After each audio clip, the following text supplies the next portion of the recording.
Here are some big numbers. 25 billion pounds.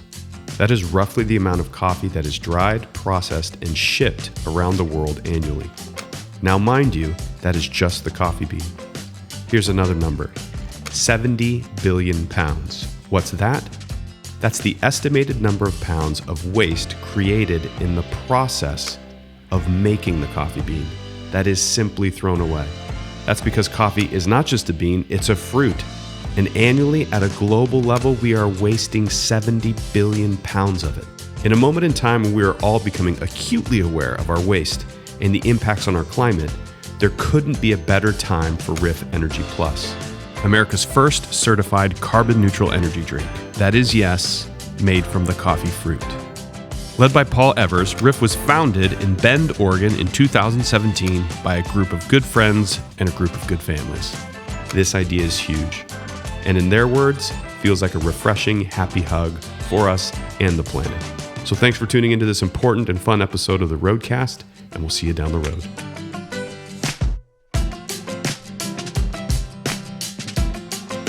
We are just outside Bend, Oregon, in Redmond, with Paul Evers. Paul, thanks for being on Roadcast. It's an honor to be here. What you guys are doing is amazing. Well, I love how you're celebrating, the great minds and work that imaginative, creative people are doing. And I'm just wondering why I'm here. Oh, actually, come on! We couldn't be more stoked that you're here. No. And we are here actually on location at the Riff production facility. That's right. But this is. You're stoked that I'm here, but this is where I am every day. I'm stoked that you guys are here. That's part of the joy of having the Airstream. We just go where we want, meet people where the ideas were born, as we say. Yeah, so, good. Yeah. I mean, I shall we start? Should we partake? You have this beautiful really cooler thirsty. you brought. I'm thirsty. I mean, I wish we had a beverage here. Well, what would you like? Well, let's talk through it. Let's get them all up here on display here. What do we got? Well, first I'll talk about our cold brew coffees. We've got a couple of cold brew coffees, 3 that we celebrate. This one is called Arm & Arm. It's an Ethiopian coffee. Okay. Ethiopian coffees are light and bright. They're a little bit more tea-like. So perfect for a hot summer day. Okay. And this one's cold, which is wonderful. Great. We've got Off the Cuff. That one's Off the Cuff. Love the name. That's a South American. And we decided to give our coffees fanciful names because Riff is about a playful spirit, and so that one is 100% certified organic USDA. Oh, nice. So that's special. That's it's more like a coffee that you would expect a profile from a coffee. It's more chocolatey, toffee. Why don't we start here? Yeah, let's do it. We have this beautiful. So we had a tap room. Okay. It was highly experimental. It was really incredible. We had 30 taps. We were doing things like cold brew coffee cocktails using decaf cold brew. Mm-hmm. We had what was a hot nitro cold brew where it was brewed cold, stored cold, delivered to the tap cold, and then heated and nitrogenated just as being poured, so it presented more like a latte. Oh, wow. We were doing collaborations with breweries, distilleries. So it was really, we were looking to reset the relationship with coffee. Okay. It was not, the color palette was bright and colorful because when you look at the natural flavors within coffee and you apply a color wheel to it, it's really super vibrant. So this kind of, this almost piece mirrors that a little bit. Yeah, it was emblematic of it. So the flavor notes of coffee, you've got citrus, dried fruit, floral, not just nutty and roasted, you know. Yeah. But this was this is a collage that we had commissioned by a really super talented artist in Bend. Her name was Casey Anseth, and unfortunately she passed away. Oh, wow. Within about a year and a half of doing this piece. Oh, this is one of her last pieces. Sheesh. And this is representing in a more of an interpretive way what we call the Riff roll. The Riff roll? The Riff roll. So this is the Riff roll. It is the only handshake in the world that you can engage with more than 2 people. So I think we should get some volunteers over here and we can demonstrate the Riff roll. You want to try the Riff roll? Let's get Max in here too. What's the Riff roll here? Okay, everybody, you get your right hand. Okay. And you put it right in the middle there. and then we're going to roll. Hey, I like that. I've never done that before. That's what we call the Riff roll. So if you look at that, that's what's going on here. And then, you know, we really appreciate diversity, diverse points of view, and different perspectives, different preferences, all that coming together in a Riff roll here, represented by, you know, in an interpretive fashion, diverse group. And that's of kind people. of I mean, this diversity of also just I know a large part of the story is it's the whole plant, the whole system of coffee. Yeah. Not just this one piece, but there's just this larger narrative that even with this recent endeavor of the Energy Plus, this like, how do we incorporate more of it? How do we see people? I think that's an interesting part of the story, that you're trying to reorient people to coffee. Yeah. It's the most like consumed drink in the in the world. It is. I don't know if it is or not, but it seems like it would be. And yet we have to, there's this moment that you see like we have to meet it again kind of for the first time. Yeah, exactly. Maybe talk about, I'm curious, because we hear organic all the time, but you're saying there's something special about it. Yes, like, it is. You know the process of what it takes. Like, what is it that makes it, like when you reference this one off the cuff? Well, it is very, very difficult to certify a coffee farm for organic. Only 3% of the world's coffee is certified organic. Whoa. It's super challenging.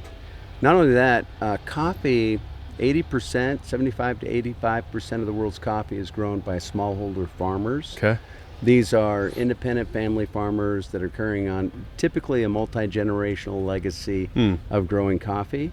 And it's expensive and time-consuming to go through the certification process. And it's difficult. So it's special to have a certified organic coffee. Now, will that train come through? The train, you know what? We won't even hear the train. You got to be kidding me. No joke. I did it with we stopped because we had a barge pass by one time and it had this huge foghorn. And I was like, oh, let's stop. We ran it back and you couldn't hear anything. So for us, ladies and gentlemen, there's a train that's a huge train. blasting. It's a very loud train. And it just ran by, and we can't. You can't hear it, but we can. We can. It was so annoying. It's just celebrating. No, it saw beautiful. you, and it's like, there's Paul, honk the horn. Honking the horn.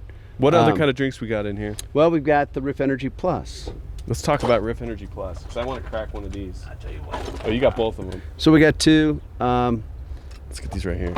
What we're really proud about with these drinks is it's the nation's very first certified carbon neutral energy drink or functional beverage. It's also certified upcycled, non-GMO verified, and the cool thing is that this is brewed with upcycled coffee fruit juice concentrate. And we talked about this before, but 70% of the coffee fruit that's produced as a byproduct of the coffee harvest is literally thrown to waste.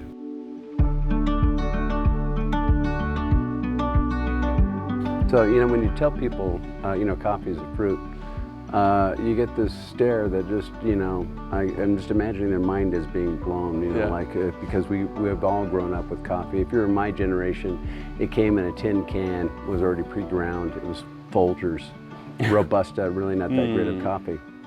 So, when we were there, we knew that coffee was a fruit, but we didn't really have any idea of what that fruity pulp was that surrounded it. Mm-hmm.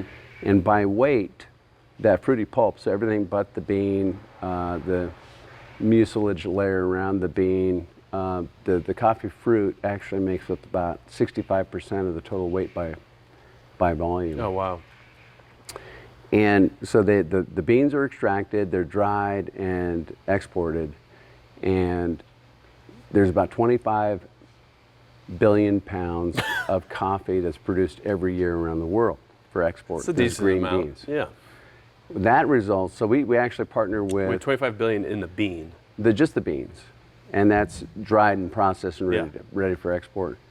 We commissioned, or we partnered with Oregon State University, a senior climate change scientist there, Dr. Dominique Bachelet, who supervised an environmental impact study that was conducted by a PhD student, Dr. Christina Schlachter. Okay. And this was, we believe, is the first robust environmental impact study that's ever been Wow. Conducted on the environmental impact of coffee fruit. Coffee fruit. Yeah. Well, that just in and of itself, with 25 billion pounds of coffee beans being produced, is amazing. And that results, according to the estimates there, because it's different processes and things like that, but it results in about 100 billion pounds of coffee fruit that's produced every year, of which 30% is translated to fertilizer, biofuel, animal feed, and 70% of it is thrown to waste. And there's a variety of practices in which it's thrown to waste. What we saw firsthand, we were there at harvest.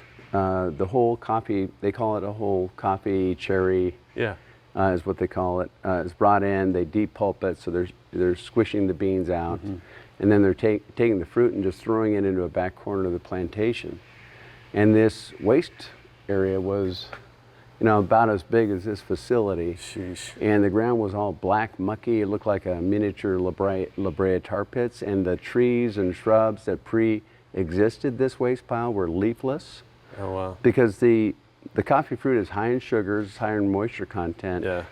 It's high in other nutritionals, so it's a rich environment for microbials to come in, and it develops mycotoxins that seep into the soils and into the water tables, destroying the land for future agricultural use. But the majority of it is actually hauled off into landfill, where it's piled in literal mountains. It'd have to be. I mean, 75 billion or whatever. 70 billion pounds 70 around the world. billion pounds a year. I was talking to a guy who's importing. He's Kenyan, and he's really hoping to help build the coffee industry in Kenya, because a lot of farmers are giving up. There's lots of challenges going on with coffee, most of them resulting from rising temperatures from climate change, because coffee is grown in a very narrow temperature window.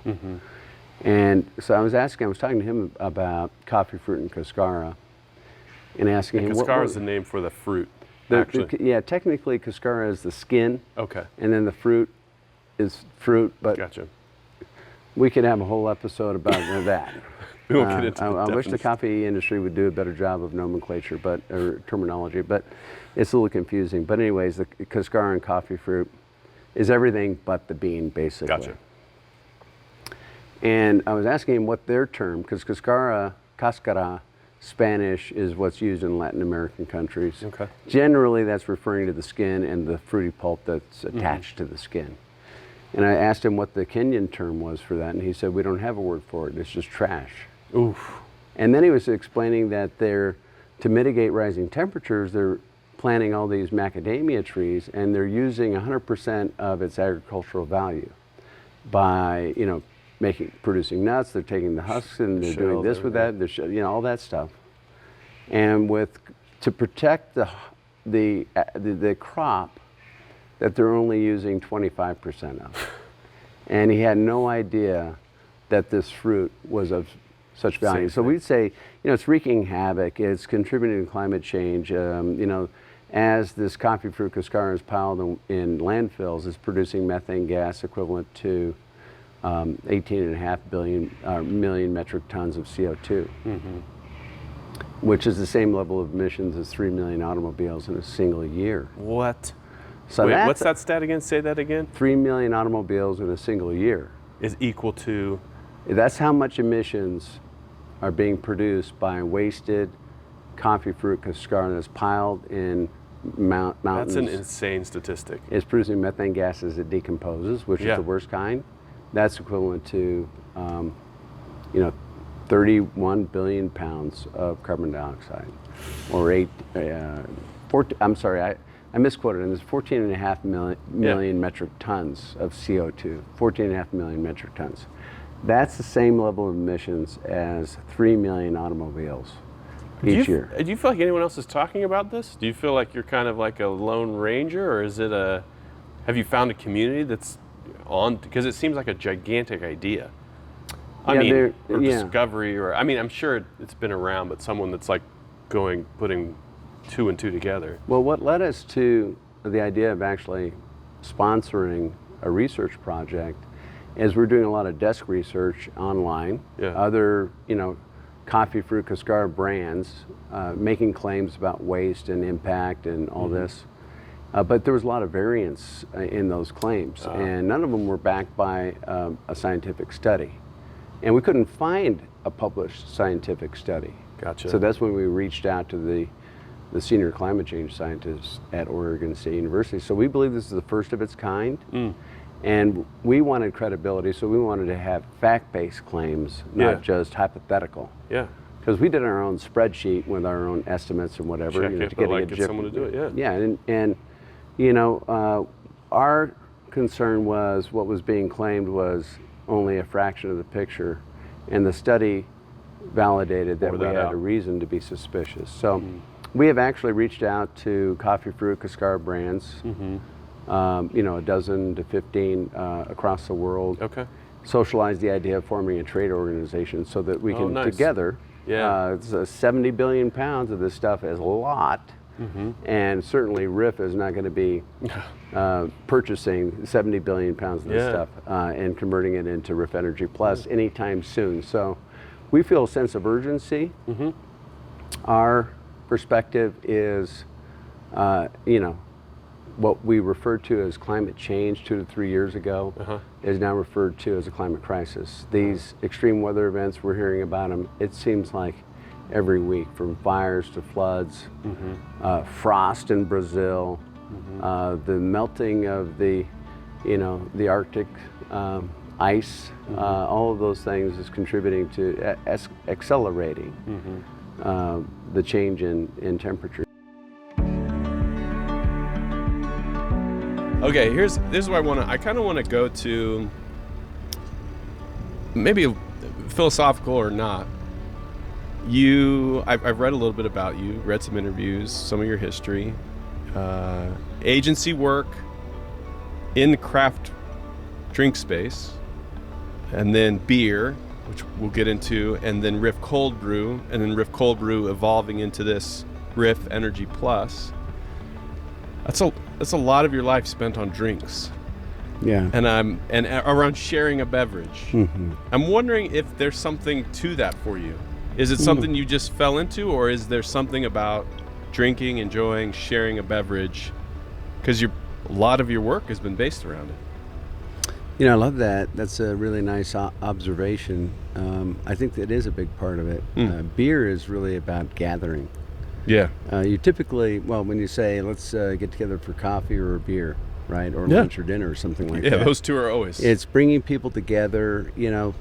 A lot of people have talked about the pub as a space, a brew pub as a space that gathers a diverse representation of a community together, because the enjoyment of beer is so broadly prevalent. And, I think beverages do that. Yeah, we're sharing it, we're talking about it, and we're talking about other things related to it. It's like something that centers you around, like it's another reason to center and then to see what happens. I mean, the conversation, it's the age-old, like, meet at the pub and hang with your buddies or with a larger crowd. I don't know. It's just, I feel like there's something there, even spending a little bit of time with you, like, one there's of the things I love about this is the energizing aspect of it, and the refreshing aspect of all these drinks. So, typically when you're thinking about coffee, you're not thinking of it as being refreshing. These cold brew coffees are refreshing. Yeah. Like, they satisfy a thirst for refreshment while also delivering wonderful flavors, and then of course you get the energy benefit from it. I love that. Yeah. Let's spend time on beer, because I think it's also important note to say,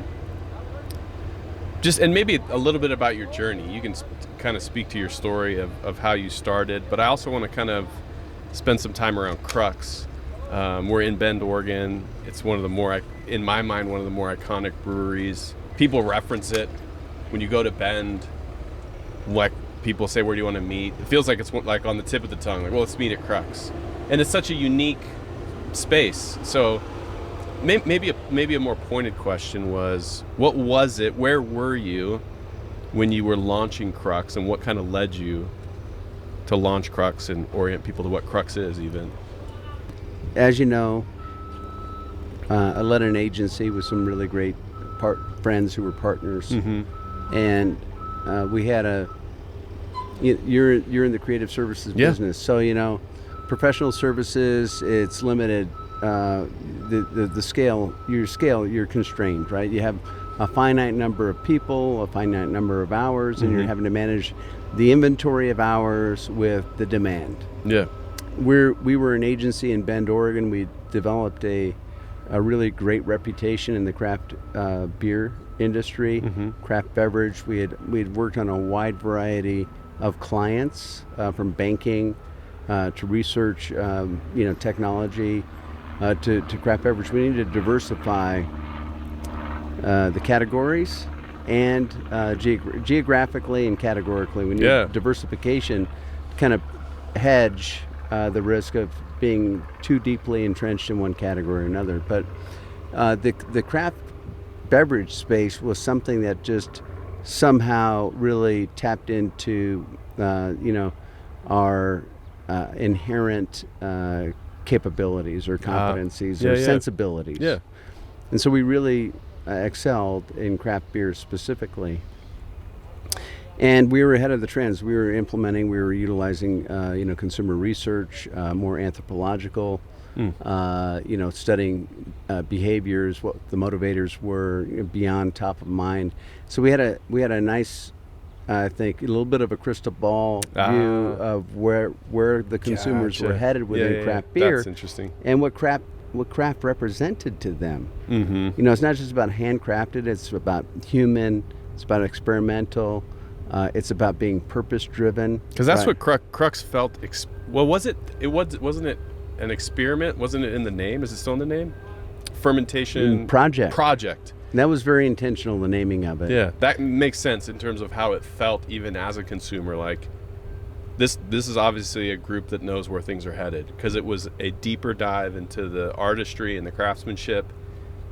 It was like craft beer was exploding, well, it felt like it was exploding, and so it was this, not reverse, but it was this, this is this weird project, this experiment, like let's. Yes, right. But that makes sense in terms of coming from the agency, having your head around the space for a long time. What the standard format for naming a brewery was fanciful name brewery, fanciful name brewing company. Yeah. And so, for one, we wanted to have sort of the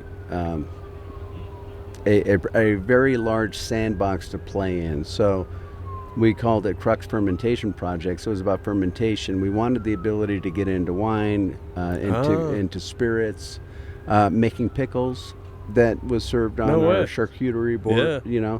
That was all fermented arts, fermented craft.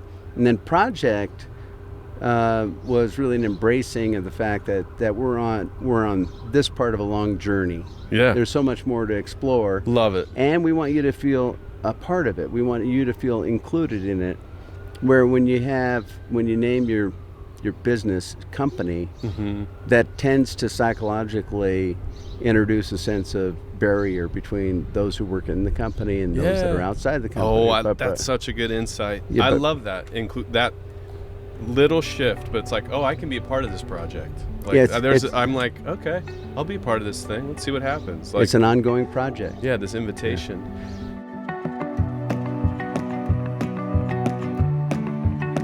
You've probably seen, in terms of space and breweries over the years, that scarcity.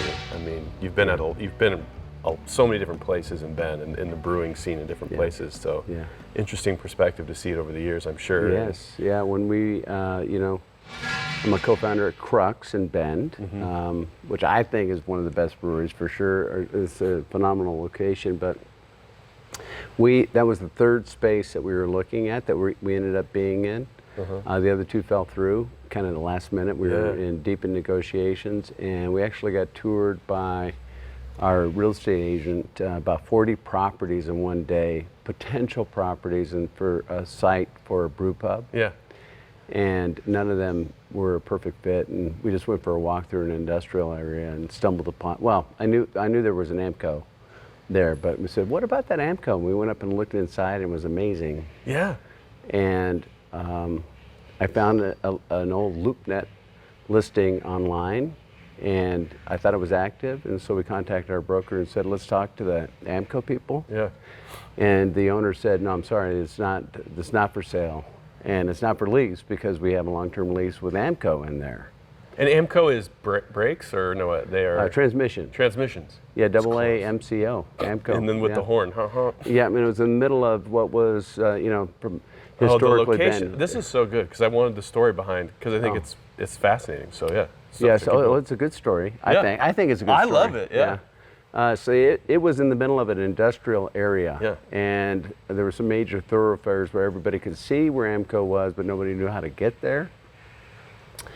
And people, I was kind of socializing the idea that we were looking at AMCO, and they're like, nah, I'm not so sure about that. But anyways, I told you it was locked up in a long-term lease, and then a week later, the property owner called in and said, AMCO just gave notice. Oh wow. And so it became available. So we had the industrial transmission shop, which is super cool. You can still see the scars from where the bays were, the scars on the floor. There's some scratch marks in the floor from like studded tires. It's still all there. But it's a cool space to be able to convert into a brew pub. And it had 3/4 of an acre of open field to the south of it that we were able to translate into what we call a craft beer park. Yeah. Last year we got to hang, about a year ago, David Howitt, who runs an agency called the Merriweather Group. He wrote the book, Heed Your Call, Oh yeah, I mean you can't be an entrepreneur in the Pacific Northwest without knowing who he is and who the Merriweather Group is. Shout out to David. I just think the concept of, when I've been thinking about Riff and this play isn't the right word, this passion around climate, around being in good relationship with the earth, with each other, all of that, and this huge gap that you found with, how do you pronounce it again? Cascara? Yes, most Americans pronounce it Cascara. Spanish it's Cascara. Cascara. Cascara. Yeah, just this gap of like, wow, this waste, and here's something beautiful. Instead of beating people over the head, like, here's a creative, problem-solving endeavor. And back to David, this idea that the entrepreneur is the modern day hero in the classic sense of the hero's journey, of the one that sets out into this unknown space, new world, battles through everything you have to do to find it. Literally in the classic story is the elixir of life, and then you bring this elixir back, and it's something that the world needs. And I'm not trying to be hyperbolic or speaking hyperbole, but it feels like it's a very, I remember talking with him going like, is the entrepreneur really the hero? But the more I've spent time with entrepreneurs, there is this sense of like, where is the problem? How do we solve it? And almost you have to tie it to a good of saying, for it to scale and for everyone to enjoy it. I just feel like this Energy Plus Riff drink it fills that gap of going, hey, this is actually, yes, it's a good idea, but beyond a good idea, it's like, these are adjustments we have to make. Well, I love that. Actually, this is the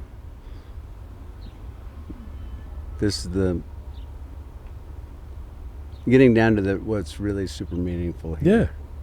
So, Riff, I've been an entrepreneur for 25 years, and I'm a creative person. Yeah. So designer, art director. And when you live in Bend, and I had a job at an agency, and I realized this is the only agency and the only job for me in the town of Bend. And we looked for opportunities outside, but we fell in love with Bend so much that I realized that I needed to go out on my own. So that's when I transitioned to being an entrepreneur. I never really saw myself as an entrepreneur before that point, but I had to reapply myself so that my family, we could raise our kids in a really great town called Bend, Oregon. And I'd done a lot of really cool work, wild things, super fun things. We made an 18-foot long giant beer barrel for Deschutes Brewery. We sold them on the idea. We pulled it off. It was crazy. Yeah. We had to pull an all-nighter to finish it off for them, and that was a mobile beer pub. So that was super exciting. When we launched Riff, we were really all about bringing a craft sensibility to the coffee space, reintroducing coffee like, hey, this is, you remember that woman that you fell in love with 30 years ago, but it's kind of gone stale? This is She is again. Yeah. This is who she really is, Yeah. or he, or whoever. Yeah. But reintroducing it, the coffee is a lot more exciting than what people perceive it to be. That was cool and that was fun. And then we stumbled upon this environmental issue, the sustainability issue within coffee, that was completely transformative for Riff. We transitioned from being a cold brew coffee brand with a craft sensibility to being purpose driven. So we stumbled across this problem. It's multifaceted. We talked about the environmental impact of the waste. We didn't really touch so much on the economic inequity throughout the supply chain. You know, we talked about 75 to 85% of the world's coffee is grown by smallholder independent farmers who are having to deal with the challenges of rising temperature. Yeah. Leading climate scientists are predicting that by the year 2050, as much as half of the current land being used for coffee production will no longer be viable. Jeez. The only option they have, because you need certain stability with the temperature, right? Yeah. It's grown within that narrow temperature window, is to grow it throughout what is the coffee belt, the equatorial zone. So the only option they have is to go higher in elevation. These are smallholder, independent farmers struggling to make a living. They're struggling to make a reliable living. And then the other thing that they're having to deal with is the proliferation of plant disease. Leaf rust is just growing at an astronomical rate because of rising temperatures. They're struggling to make a living. So we've got supply chain economic inequity. We've got this environmental havoc. We've got the fact that, and what makes it an even graver sin, is this is what we would say is the better half of what the coffee plant has to offer. But because nobody knows about it, there's no demand. Yeah. And it's being thrown to waste when it could be converted into food and beverage products that benefit people. So you end up with this like, wow, I think we have, and it's wonderful. It's not like it's awful. It's not like it tastes terrible. No.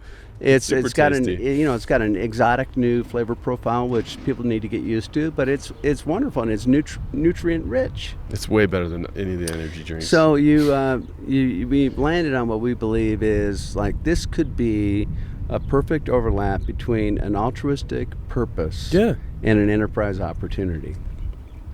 We keep on wanting to add wins to the win-win-win-win, but it's a win for the planet. It's a win for coffee farmers because by generating demand for coffee fruit or coffee or cascara, we can potentially double revenue, or converting traditional waste streams into revenue streams for coffee farmers, double revenue for coffee farmers, double employment, and help reverse coffee's contribution to climate change, all while translating coffee fruit into something that benefits humans. Human health and wellness is also a top priority for us. So that when you're driven by purpose, it causes you to do crazy things. Like all the rational thinkers out there would say energy drink category is too crowded. It's too expensive. It is really tough to build a brand there. You're small. You don't have broad distribution. There's all these reasons why we shouldn't do this, and they all make sense. But like we're like an underdog of underdogs, and it's like you can't tell us we can't do it because we are all about making this successful or contributing. We can't help but feel like we have to contribute to solutions in this mess that we're dealing with right now. Well, from that outside perspective, it feels like you're sitting on this volcano that's about to explode. That it's the right time, it's the right idea, and it is driven by purpose, and you can feel it. I think that's why I brought up the entrepreneurial point of just, it feels like a good that its time has come. Like, I hope so. Hey, and this is, everybody drinks coffee, the whole world. I mean, it's right there for us. So it's a story that has to be told. I'm so glad that you guys are telling it and doing the hard work of the research and the branding. It's the full meal deal. tastes good, it looks good, it's researched. It's just gonna be fun to see where it goes. So thanks for showing us around, and thanks for letting us participate in the story and drink your tasty beverages. You're absolutely welcome, and please take this ice chest with you. Oh, And we need to do a refill. We'll fill it back up. okay. And so that'll keep you I going. was not expecting that this will stay in our set. This will be a fixture. This will be our new table. Well, it's nice. All of our interviews.